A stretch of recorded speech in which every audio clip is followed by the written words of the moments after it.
Hey guys, welcome back to the channel. Today we're going to have a little bit of a different video. We're going to be talking about the Clew Step-in bindings. As we've entered the winter months here, snowboarding is my winter hobby when I'm not mountain biking, and I picked up a set of these Clew Step-in bindings for this winter season. Now, if you're like me, this is not the first video you have watched about these Clew Step-in bindings. You've probably watched videos comparing, the Nideckers, the Clews, and the Burton Step-ins. If you've made your decision to go with the Clews, one of the things that you probably haven't seen a video on is the actual sizing of the bindings and choosing if your boot fits the binding and whether you need a medium or a large. So that was one of the issues that I ran into because I was going to buy a new pair of boots, and if you haven't purchased bindings before, the size of the binding is actually dependent on the overall size of the boot, not the actual size of the boot that you wear.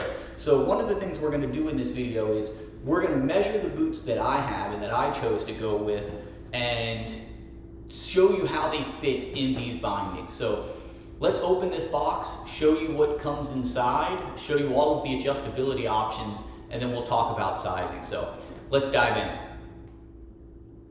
So in the box, what you get are two completely fully assembled bindings. You also get all of the hardware to install these on your snowboard as well. The hardware is just mounted in the middle in this little cardboard strip, and inside the box you also get a nice letter from Clew, as well as some instructions on how to set these up. Again, if this isn't your first video, this is probably stuff you've already seen. As for the bindings themselves, one of the things that I was impressed by when I got them is just the amount of adjustability. So again, these bindings are adjustable and they don't require any tools to do that. So a lot of the adjustability can just be done by locking and unlocking these levers here, and it doesn't require any tools to do that. The other thing that is adjustable is also where the inside pad lays. So depending on the size of your boot, you can adjust that pad forward and backwards some. In the bottom of the binding, the strap location is adjustable, so you can actually adjust these forward and backwards. You can adjust where the strap grabs. I mean, there's just so much adjustability in these bindings. Again, if this is your first time watching a video on these Clew Step-in bindings, I'll just really quickly go over how they work. So you're gonna strap in just like your traditional bindings. There's a strap in the front.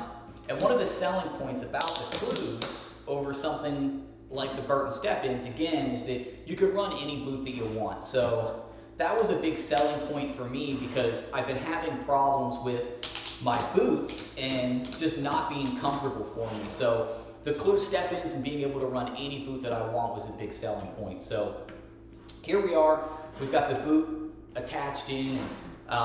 Most people know that there's the lever in the back that you pull, and that allows you to step out of these bindings. But what a lot of people don't cover in their video is that there is a safety mechanism for this so that the board can't fall off while you're on the ski lift. And essentially what that is that you have to actually have pressure down on the boot while pulling the lever, or you can't actually pull them up out of the binding. So it's not enough just to pull this lever and then pull the boot out of the binding.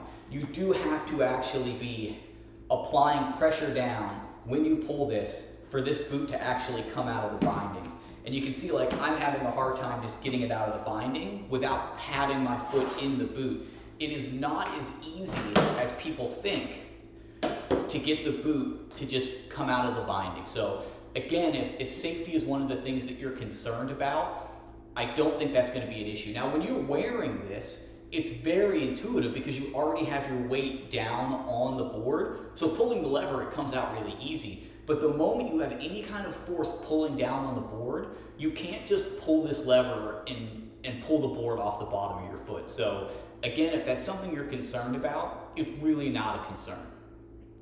And then when you're ready to step back into the binding, it's super easy. You hook your toe under the front of the binding, and then you just simply step down, and you're locked back into the binding just like that. So now let's go over sizing. So like I mentioned, the binding that you need is dependent on the actual overall size of the boot, not the size of the boot that you wear. So what I chose to go with, ironically, is I went with the Nidecker boots and the Clew bindings. A lot of people are gonna ask, why didn't I go with the Nidecker bindings with the Nidecker boots? And simply it's just, I prefer the release and the step-in mechanism of the Clews over the Nideckers. But when I was trying on boots, these were the most comfortable boots for me. So again, one of the huge selling points for the Clews is that you can use any boot that you want with these bindings. So that was very important to me when choosing, what set of step-in bindings to go with. So let's talk about the sizing. Like I mentioned, if you're trying to order a pair of these now, you'll notice that a lot of the larges are sold out. Nobody has the larges. Clew has even announced on their website that the larges are sold out until winter of 2024. But you can still get these mediums, and that's the one that I went with. Now, lucky for me, my boot size falls in between being able to use a medium and a large. So to give you an idea, my Nidecker boots, the overall length of these boots is 11 3/4 inches. And the width at the widest point is 4.5 inches. These are a US size 10.5 snow boot, and those are the dimensions. Again, 11 3/4 in length, 4.5 inches wide on its widest point. And that's plenty enough for me to wear a medium. So if you're concerned about, hey, what boot do I need to wear? Take a tape measure with you when you're shopping for new boots. And then just measure the boot, right? Measure the boot while you're there shopping, and you'll know what boot needs to fit what binding size. So if you're one of those people who says, man, I really want to get a set of these this year, but it's going to have to be the mediums, and you want to buy a new pair of boots, again, kind of a niche situation, but if you find yourself in that, then just take a tape measure with you, measure the boot. As long as you can fit within a medium, it'll be good for this season. If you're in no rush, just order the larges, and you have to get them next season. But just something that I saw in a lot of videos that no one covered was, how well does the different boots fit within a medium? These are the Nidecker size 10.5s, and they fit perfectly within the medium size Clew. So hopefully you guys found this video helpful. If you're looking to pick up a set of these Clew bindings, I highly recommend them. They're incredible quality. The step in and out feature is absolutely amazing. It's going to be game changing for this season, and I'm going to mount these up on my board in the next video. So if you guys want to see how these are installed, how easy they are to install, again, they use the same binding system that every binding on the market uses, so there's nothing special there. But if you're interested in that, I'm going to post a video of me actually installing these bindings and then showing how the step in and out feature works once it's actually attached to the board. Because like I said, it's very natural once you actually are standing in them. When you're trying to operate them on the table like this, it's kind of difficult to do because of that safety mechanism. So look forward to the next video, and I'll see you guys there.